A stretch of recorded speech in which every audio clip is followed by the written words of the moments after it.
Fala meus amigos, estamos começando aqui mais um vídeo do canal e no vídeo de hoje a gente vai falar sobre esses problemas que têm acontecido entre o governo Lula e o Congresso Nacional, tá?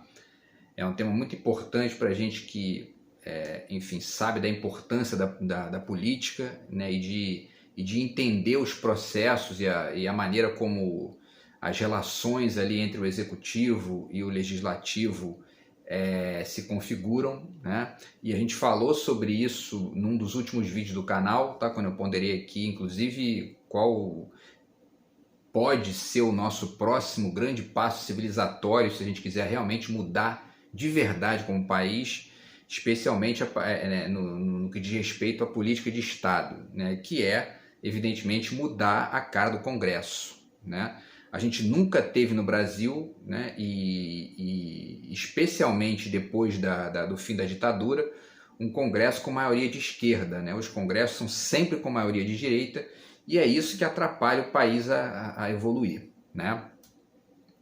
E esse caso envolvendo os problemas, né, criados pelo Arthur Lira, que é o atual presidente da Câmara, para o governo Lula, né, os problemas que ele cria para o governo Lula, isso é mais um exemplo, é apenas mais um dentre, né, milhares de casos que já aconteceram nos últimos anos, né? O mais grave deles, a gente sabe disso, a gente lembra, né, foi justamente o golpe promovido em 2016 pelo Eduardo Cunha, que era o presidente da Câmara. Foi ele que aceitou o pedido de impeachment da Janaína Pascoal e enfim, de outras figuras ali da direita. O impeachment que hoje a gente sabe foi fraudulento, a Dilma não cometeu nenhuma irregularidade, nenhum crime de responsabilidade, na verdade, né? E outra, a gente sabe também, a imprensa noticiou, na primeira semana depois que a Dilma caiu, o Congresso tornou as pedaladas legais, né? O Congresso que naquela época era de direita, como é até hoje, como sempre foi, né? Enfim, desde sempre, né, no Brasil. Então, enfim, é isso que o brasileiro tem que compreender, tem que aos pouquinhos ir compreendendo, né? E a gente vai tentar aqui falar um pouco sobre isso, tá? No vídeo de hoje, pegando esse caso do Arthur Lira, né? Antes ainda de falar sobre o Arthur Lira, vale lembrar também que a gente está chegando agora, no mês que vem, a 10 anos das manifestações de 2013. Essas manifestações de 2013 geraram, né? Enfim, chegaram a 1 milhão de pessoas, né, na Presidente Vargas e, enfim, mudaram a história do Brasil recente aí para pior, na verdade, né? A gente teve um golpe, depois Bolsonaro, todos os números da economia, né, enfim, pioraram, né, nos últimos anos e é importante a gente fazer esse scout aí, né, do que realmente aconteceu com o país depois dessas manifestações. E por quê, né? Por que é importante dizer isso nesse momento aqui? Porque uma das causas e ao mesmo tempo, né, um dos motivadores dessas manifestações foi justamente a ânsia de uma grande parte da população de entender o que estava acontecendo e, enfim, buscar ali, modificação para certas coisas que estavam rolando. E eu acompanhei esse processo inteiro, né, porque, enfim, eu estudo política já tem mais de 22 anos, né, você vai acompanhando as pessoas, você vai escutando as pessoas, né, as demandas das pessoas e, ao mesmo tempo, a ingenuidade de muita gente também, né, de exigir mudanças, mas de uma forma muito atabalhoada, né, sem entender de fato como é que funciona o jogo, né? E isso só atrapalha, porque foi isso que gerou a ascensão do bolsonarismo, foi isso que gerou, né, essa figura dantesca da história do Brasil que a gente teve que aturar durante 4 anos e a volta da direita, né? Essa é a realidade. Então vamos lá, vamos tentar entender o que está acontecendo com o Arthur Lira, porque isso já estava marcado, né? A Folha de São Paulo, na semana passada, fez uma manchete que dizia o seguinte, ó, derrota de Lula na Câmara, ela estava se referindo, se não me engano, à questão do saneamento, né, que o Lula perdeu a votação na Câmara, e ela dizia, ó, derrota de Lula na Câmara expõe desarticulação do governo, né? É interessante a gente pegar essa frase, essa manchete da Folha e reler, para tentar mostrar o que está por trás disso, né? Na verdade, essa derrota do Lula não expôs desarticulação do governo. Ela expôs o fato bruto de que a gente tem um Congresso que é chantagista. Ponto. Né? É isso que acontece. Qual é a diferença entre Temer e Bolsonaro e o Lula? Né? Qual é a diferença básica? A diferença é que esse Congresso chantagista que a gente tem, que muita gente chama de centrão ali, né? esse grupelho de fisiologistas que não ganham eleição nunca no executivo e ficam ali barganhando emendas, barganhando cargos, barganhando, enfim, né, benesses do governo federal, né, a partir do poder que ganham nas votações para deputado e para senador, né, nas eleições, enfim, né, majoritárias. Então, enfim, essa barganha, né, ela acontece, a diferença entre os governos Temer e Bolsonaro e Lula é que esse Congresso fisiologista, né, que a galera chama de centrão, mas no fundo é a direita que perdeu a eleição, é totalmente concordante com os projetos do Temer e do Bolsonaro e, portanto, ganhou cargos e benesses sem atrapalhar o governo. Né? Orçamento secreto, bilhões ali, orçamento secreto, vamos lá, né? A coisa não era transparente e não havia nem possibilidade de contrapor isso. Por quê? Porque o Congresso era de maioria de direita, né?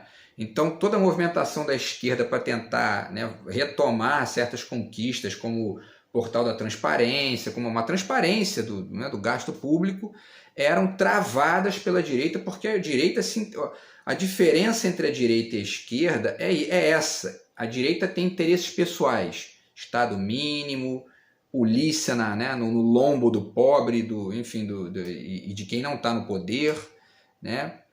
E a esquerda tem projeto para o Estado. Aí você coloca a direita no Estado, o que acontece? Né? Nada, só piora. Né? Então, enfim, e aí entra o Lula, esse fisiologismo da direita que ganhou cargos e benesses e uma série de conquistas ali com o Bolsonaro, eles passam a atrapalhar o governo, né? Para poder continuar ganhando esses cargos, essas benesses, esse dinheiro de emendas, né?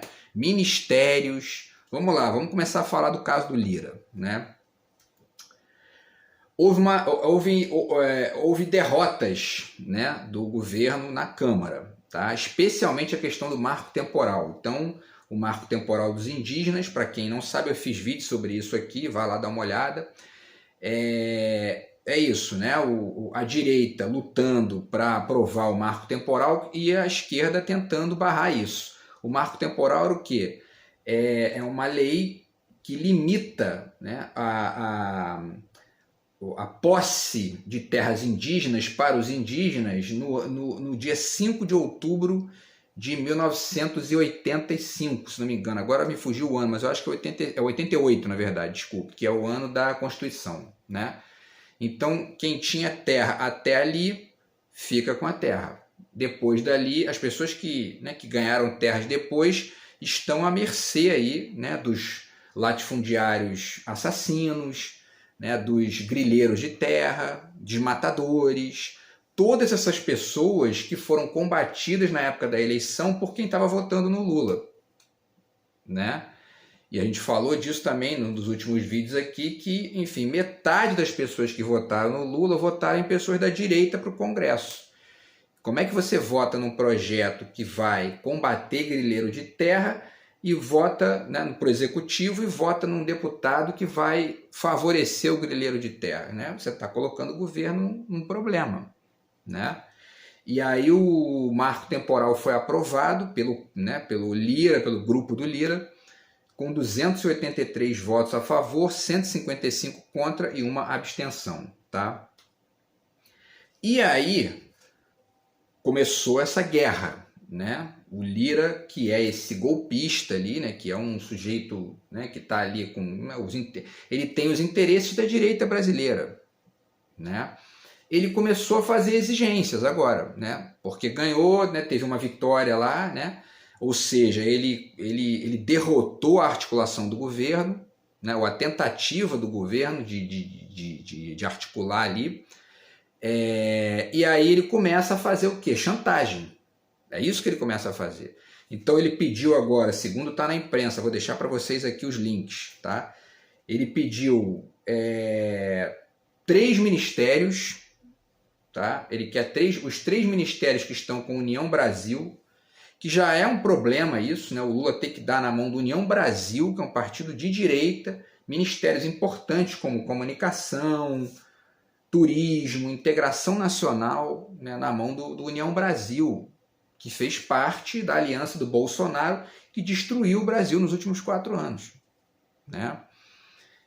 E aí, então, né, enfim, só para vocês terem uma ideia, nesse marco temporal, o PMDB, o PSD e o União Brasil, que são 3 partidos de direita que ganharam ministérios no governo Lula, votaram contra o governo. Né? Essa é a encalacrada que o governo acaba ficando quando você vota no Lula para presidente e num deputado da direita. Né? Você torna o governo praticamente ali engessado por essa gente. Né? Enfim, e aí 83% dos deputados desses 3 partidos votaram contra o governo. E eles têm ministérios, ganharam ministério para votar a favor e votaram contra. Porque são isso, chantagistas. Né? E aí, olha só, o governo precisa aprovar até hoje, né? Nós estamos aqui fazendo, o vídeo está indo ao ar no dia 1º, quinta-feira, ele tem que aprovar até hoje, na Câmara e no Senado, a medida provisória que sustenta a estrutura de governo montada pelo Lula, com as substituições de ministérios, com acréscimo de ministérios, enfim, a modificação da estrutura governamental, que o Bolsonaro sucateou também, quebrou ali as estruturas ministeriais, Ministério da Cultura e etc. Então, enfim, o Lula desarticulou essa lambança, modificou a estrutura, só que isso precisa passar pelo Congresso. Até isso tem que passar pelo Congresso. É um negócio assim, né? Inacreditável. Né? E aí, enfim, se não aprovar hoje, volta a ter a estrutura do Bolsonaro. Então, olha como é que é importante você votar bem para deputado. Né? O Lula modifica a estrutura ministerial dele, que é algo que vai fazer funcionar ali as áreas da estrutura de governo, da estrutura de Estado, saúde, educação, cultura, povos originários, infraestrutura, etc. E isso depende do Congresso. Você está colocando alguém ali que é contrário a essas mudanças. Né? E aí as mudanças que o Lula tenta fazer ficam barradas por essa gente que você colocou ali. Quando eu digo você, eu estou me referindo a 32 milhões de pessoas que votaram no Lula e contra ele para deputado. Né? Esse é o próximo passo do Brasil, né? Porque nitidamente o Brasil já entendeu, né? O Brasil reelegeu o Lula com um golpismo, né? Assim, montanhesco do Bolsonaro. Né? Fez um monte de trapaças para tentar vencer a eleição, tentou barrar gente em estrada para votar no Lula, gastou 10 bilhões de reais da Caixa Econômica para poder tentar comprar voto. Enfim, né, fez a gambiarra fiscal do petróleo para poder abaixar o preço da gasolina, enganar as pessoas e depois voltar para o preço do PPI. Assim, né, uma coisa assim, inacreditável. E mesmo assim o Lula venceu. Por quê? Porque o povo, de uma maneira ou de outra, compreendeu, né? E muita gente que votou no Bolsonaro votou nele porque não entendeu, obviamente, essa jogada toda. Né? Ou porque tinha interesses pessoais ali, porque tem muita gente que é isso, né? Me dá uma graninha aqui que eu voto em você. Né? Agora, tem muita gente que também vai de ingênuo, né? E ó, abaixou o preço da gasolina, então esse Bolsonaro aí é bom, aí vai e vota nele, entendeu? Então, assim, sem golpe, sem armação, a direita não se sustenta no executivo. A gente já viu isso, já dá para perceber isso, né? Desde a eleição do Lula em 2002, né, quando ele entra para 2003, até hoje, a direita só ganha com golpe ou então, né, com Porque, na verdade, o Bolsonaro foi eleito com um golpe, né? O golpe que elegeu o Bolsonaro foi a prisão ilegal do Lula, porque o Lula estava em primeiro nas pesquisas, né? Mesmo com o impeachment fraudulento da Dilma, com toda aquela armação ali que aconteceu, que tirou a Dilma da presidência, o Lula tinha vantagem na campanha, né? Nas pesquisas. Mas ele foi retirado do jogo por esse bandido que é o Juiz de Moura, esse outro bandido que é o Dallagnol, que agora foi cassado, né? E aí o Bolsonaro ganhou a eleição. Então, o brasileiro já entendeu, de uma maneira ou de outra, né, aos trancos e barrancos ali, e com os riscos de praxe de que isso oscile, né? Mas já entendeu que a direita não tem projeto para o Estado. E isso pode oscilar, né? Daqui a pouco eles inventam um novo herói, aí, um novo Joaquim Barbosa, um novo Sérgio Moro, um novo Bolsonaro, né? E aí ele entra com um projeto, como o Bolsonaro entrou agora, destruiu a economia brasileira, e aí o povo tem que passar 4 anos sendo prejudicado para poder aprender de novo que a direita brasileira não tem projeto, né? Porém, o brasileiro não entendeu isso ainda para a Câmara dos Deputados, para o Congresso, né? Para a votação e também para o Senado, né? O brasileiro não entendeu ainda que ele precisa votar bem para o Executivo e precisa votar bem para o Legislativo, para o Congresso e para o Senado. E digo mais, para as prefeituras e governos de Estado também, porque aqui no Rio de Janeiro, por exemplo, só ganha a direita. E a gente não consegue evoluir aqui, não consegue sair dessa lógica, né? Enfim, tosca aqui de combate ao tráfico de drogas, que a gente discutiu no vídeo, né, de ontem, que não se sustenta. Por quê? Porque é a direita no poder, né? Imediatismo, falta de projeto, pobreza de perspectiva de Brasil, né? Tá, então voltando aqui à questão do Lira, né? Vamos lá. O Lira quer o Ministério da Saúde e as pastas do União Brasil. Na verdade, ele quer 4 ministérios, né? As pastas do União Brasil são o Ministério das Comunicações, que é um ministério importantíssimo, né? Imagina isso na mão de um Arthur Lira da vida, né? Turismo e Integração Nacional, que também é importantíssimo, né? Enfim, e mais o Ministério da Saúde. O Lula já disse que não vai negociar o Ministério da Saúde, porque imagina, né? A saúde e a educação são focos, né, de desvio de verba dessa gente. Tá aí o tal do tio da Damares, que foi condenado por isso, né? Direita. Aliás, tá? O Lira, ele diz, aqui o Metrópolis diz o seguinte, né? O presidente da Câmara defende entregar essas pastas para partidos que hoje não estão no primeiro escalão, como o PP, que é o partido do Lira, né? E que era o partido do Bolsonaro, tá? Sua própria legenda, e o Republicanos. O Republicanos é o partido da Damares. Vocês veem como é que o negócio é, né? Quando você vota para um deputado da direita e o governo de esquerda, você está colocando aí, ó, você bota o Lula, né, para governar o país, e bota a Câmara cheia de gente da Damares, do Arthur Lira, né? E essa gente vai o quê? Vai barganhar cargo, vai se enfiar ali dentro do governo para dar golpe lá dentro. É óbvio, né? E aí vale dizer, né, que o Arthur Lira fez campanha para o Bolsonaro, né?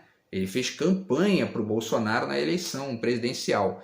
E perdendo, né, o Bolsonaro perdendo, o Lula e o PT e a esquerda tiveram que apoiar a eleição do Lira para presidente da Câmara. É um sujeito que está aí agora chantageando o governo, né? Então, quando você vota mal para deputado, né, porque você votar no Lula para presidente e votar num candidato do Partido Republicanos, você está votando mal. Você não entendeu ainda como é que funciona o jogo, né? Você está jogando o Lula e o PT e a esquerda que você aceita, que você, né, enfim, entendeu ali a importância de colocar esse projeto lá, você está colocando esse projeto na mão de chantagistas no Congresso, né? E aí, para finalizar a chantagem do Lira, ele quer também a demissão do ministro dos Transportes, Renan Filho, que é filho do Renan Calheiros, e o Arthur Lira tem uma briga lá com o Renan Calheiros em Alagoas, né? Porque os dois são caciques políticos lá, né? Em Alagoas, e eles estão brigando sério aí. O Renan Calheiros já fez Twitter lá xingando o Arthur Lira, tudo que é nome, dizendo que ele batia na mulher e tudo mais, quer dizer, expondo ali questões, enfim, né, que são ali o barraco dos dois, né? E o fato é que tá aí, ó, já existe aqui notícia de que o Arthur Lira está exigindo a demissão de um ministro, né? Quer dizer, essa gente é um bando de chantagistas, e Renan Calheiros não é, né? Não flor que se cheire também, né? O Lula, se o Lula e o PT e a esquerda, né, tivessem maioria no Congresso, jamais o ministério ia cair na mão de um Renan Filho, de um União Brasil, entende? Né? Porque o jogo ia ser diferente. Você tem maioria no Congresso, você pode, né? Você articula o jogo, você faz as exigências, né? E aí o Lula se reuniu com os ministros Rui Costa da Casa Civil, o Alexandre Padilha das Relações Institucionais e o José Guimarães, o líder do governo, né? Para tentar rearticular essa questão aí com o Arthur Lira, né? A questão é que existe sempre um risco de golpe, né? Vamos fazer uma recapitulação aqui. No Brasil, né, recente, tá? A maioria esmagadora dos presidentes do Congresso, da Câmara, né, foram de direita. O Ulisses Guimarães foi o primeiro, né, em 85, e aí depois foi passando mais gente, né? Outros, enfim, né, uma série de pessoas. A esquerda teve, na verdade, o João Paulo Cunha, em 2003, 2005, né? O Aldo Rebelo, em 2005, 2007, que era do PDT, o Arlindo Chinalha, do PT, de 2007 a 2009, e o Marco Maia, do PT, de 2011 a 2013, tá? Nesse meio aí, entre o Chinalha e o Maia, teve o Michel Temer ali, mas que estava conectado com a base do PT. Então, quer dizer, né, esse foi o melhor período da economia brasileira, foi o melhor período do funcionamento estatal, né, melhor período de emprego, enfim, de uma série de indicadores da política, da economia brasileira. Quando o PT tinha o executivo e tinha também o Congresso, um presidente do Congresso, do PT, do PDT, enfim, né? Então, é importante você fazer essas pesquisas para você entender aí, ó, né, essas conexões, né? Quando você tem um desenho desse, o presidente de esquerda e o presidente do Congresso de esquerda, o país caminha. Quando o presidente do Congresso é de direita, invariavelmente é um chantagista, né? E o exemplo mais grave que a gente já teve foi o Eduardo Cunha, que gerou o impeachment da Dilma, né? Um sujeito que depois foi preso, enfim, é um quadrilheiro dos piores, né? Então, pessoal, e os últimos que a gente teve, olha só, hein? Vamos lá, vamos ver os últimos, né? Eduardo Cunha, de 2015 a 2016, Valdir Maranhão, do PP, partido do Lira, ficou interino ali por 2 meses em 2016, e depois entra o Rodrigo Maia, do DEM, que é um partido de direita, que fica de 2016 a 2019, né? E aí depois entra o Arthur Lira. Esse é o período aí que a gente está vivendo, né, de catástrofe econômica, volta da fome, aumento do desemprego, aumento do custo de vida, né, gasolina nas alturas, gás nas alturas, tudo, né, gente comendo osso aí. É a direita brasileira, né? Quando você olha para os indicadores econômicos do país e vê quem são os protagonistas do jogo ali, e você vê que, né, é a direita brasileira, que tem interesses próprios, interesses fisiologistas, né? Eles pensam com o bolso só, mais nada, né?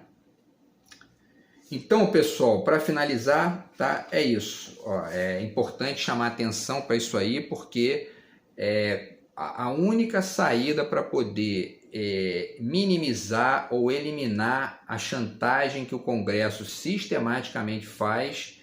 Tem gente que diz aí, né, que o voto distrital pode resolver isso, né? Talvez possa, não sei, não estudei essa questão a fundo ainda, vou tentar estudar isso um dia aqui para poder entender. Mas o fato é que, estrito senso falando, grosso modo aqui no imediato, O que deveria mudar é que uma pessoa não pode votar no Lula para o executivo e num deputado do partido do Arthur Lira. Ou no partido da Damares. Não faz sentido isso, né? Você está ali, você não entendeu como é que funciona. E isso não acontece só no interiorão do Brasil, não, que, né, a gente sabe que ali o jogo é muito pesado, né? Acontece nas capitais também. Você vai ver quem foi o mais votado no Rio de Janeiro, né? Enfim, ali, geralmente dos 10 primeiros, 7, 8 são da direita, né? E daí é isso, né? O carioca dá uma vitória para o Lula e bota ali o filho do Bolsonaro como, né? E olha que deve ter gente que fez isso, imagina, né? O sujeito vota no Lula para presidente e no filhote do Bolsonaro para deputado. Imagina um negócio desse. Né? É uma piada isso, né? Então a gente teve, né, só para finalizar aqui, a gente tem essa composição atual do Congresso, que eu já falei no vídeo, num dos últimos vídeos, vale repetir aqui. São 513 deputados, 128 são de esquerda. O Lula teve 51% dos votos e a gente teve 24,95% de votos para a esquerda para deputado, ou seja, metade dos votos que o Lula teve, né? Essa é a discrepância do Brasil atual e é isso que está gerando a chantagem do Arthur Lira, né? E o risco aí do Lula perder, inclusive, a estrutura ministerial dele na votação de hoje, né? Se não perder hoje, vai ter mais chantagem. E a gente vai discutir essas chantagens aqui no canal, né? Se outros chantagistas aí não atrapalharem, né? A gente discute essas chantagens aqui no canal, né? Para tentar ponderar aqui a necessidade de repensar isso aí, porque, como eu falei, o próximo passo civilizatório do Brasil, do ponto de vista da política de Estado, é entender a necessidade de mudar o Congresso. Se não mudar o Congresso, o Brasil não caminha. Fica aí, ó, a passos de tartaruga. Você apoia uma medida e perde duas. Você apoia duas, perde uma. E aí chega no final do governo, você conseguiu mudar ali algumas situações conjunturais, mas a estrutura mais ampla da coisa você não muda, né? Você não faz reformas importantes, você não faz, enfim, né? A máquina caminhar para poder gerar emprego, para poder gerar crescimento do país e não gerar dinheiro na mão de rico, que é isso que o Bolsonaro fez nos últimos 4 anos. Beleza, pessoal? Então é isso, vamos continuar debatendo aí nos próximos vídeos. Abraço, tamo junto, fui.